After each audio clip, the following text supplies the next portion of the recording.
기장대리 세무기장 선택은 어떻게 해야 할까요?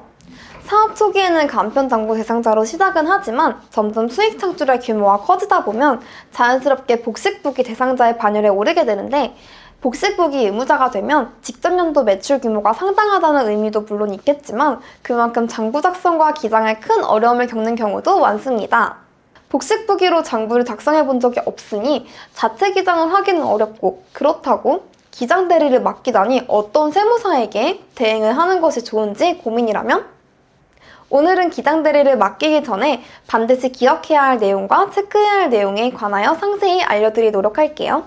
간편장부와 복식부기 의무자는 업종에 따라 직전연도 소득 금액 기준이 다 다른데요.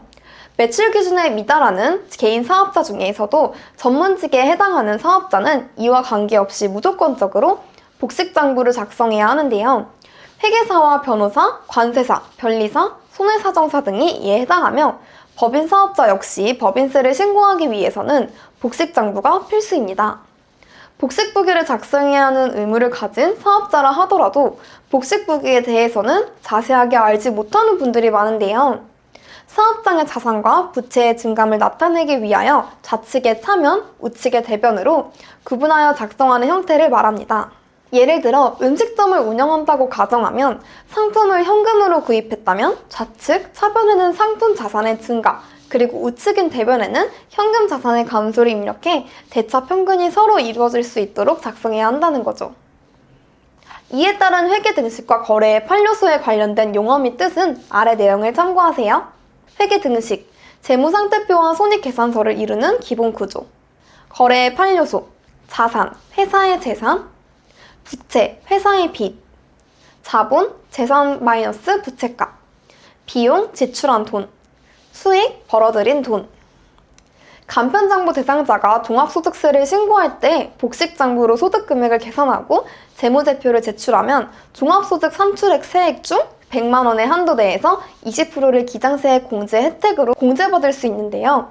반대로 복식부기 의무자가 간편장부를 작성한다면 어떤 일이 생길까요?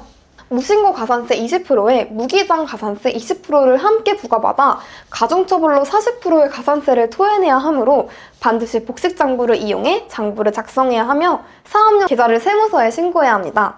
직전연도 연매출에 따라서 복식부기 대상자가 되었다면 과세기간의 개시일로부터 6개월 내에 사업용 계좌로 신고를 해야 하고, A유형 외부조정 대상자에 해당하는 사업자라면 세무대리인을 통해 세무조정을 받아 신고하시기 바랍니다. 복식부기 방법에는 크게 세 가지가 있죠. 첫 번째는 자체 기장, 두 번째는 세무사에게 기장 대행을 맡기는 방법 등이 있습니다. 기장은 분계를 비롯하여 1년의 회계 처리를 거쳐 장부에 세무 기장을 해야 하는 것인데, 아무래도 전문적인 지식을 갖고 전담해도 오류가 있거나 문제가 생기곤 합니다. 그렇기 때문에 전문 세무사에게 맡기는 것이 가장 합리적이며, 장부 작성뿐만 아니라 신고대리, 정부지원금 신청, 직원들 관리비 등 여러 가지 일들을 일임하여 사업자 입장에서는 오직 사업에만 집중하는 것이 더 낫지요. 적절한 기장 대리 비용은 얼마일까요? 사업자가 세무사를 선택하는 핵심 기준이 되는 것은 바로 기장료라고 할 수 있는데요. 세무사마다 차이가 제각각이기 때문에 경제적인 가격의 기장료는 얼마다 라고 정확하게 꼬집을 수는 없습니다. 단, 개인 사업자와 법인 사업자의 종류, 그리고 직장연도 연매출, 고용직원의 수 등 여러 가지 재반 상황에 따라 달라질 수 있어요. 특히 성실신고 대상자, 외부조정 대상자 등의 유형 유무에 따라 차이가 나게 됩니다. 자연스럽게 간편장부 대상자가 사업주분들은 더 낮은 기장료로 업무를 맡기는 게 좋겠죠? 저희 기만세무사에서는 연매출 5억 이하는 월 기장 8만 원에 진행되고 있습니다. 기만세무 기장 대리 세무기장을 말고도 법인세, 재산세 등 모든 문의 물어보세요. 조금이라도 저렴하게 편하고 믿을 수 있는 곳에서 맡기는 걸 추천드립니다. 구독과 좋아요 부탁드리고 궁금한 건 댓글이나 쪽지 남겨주세요.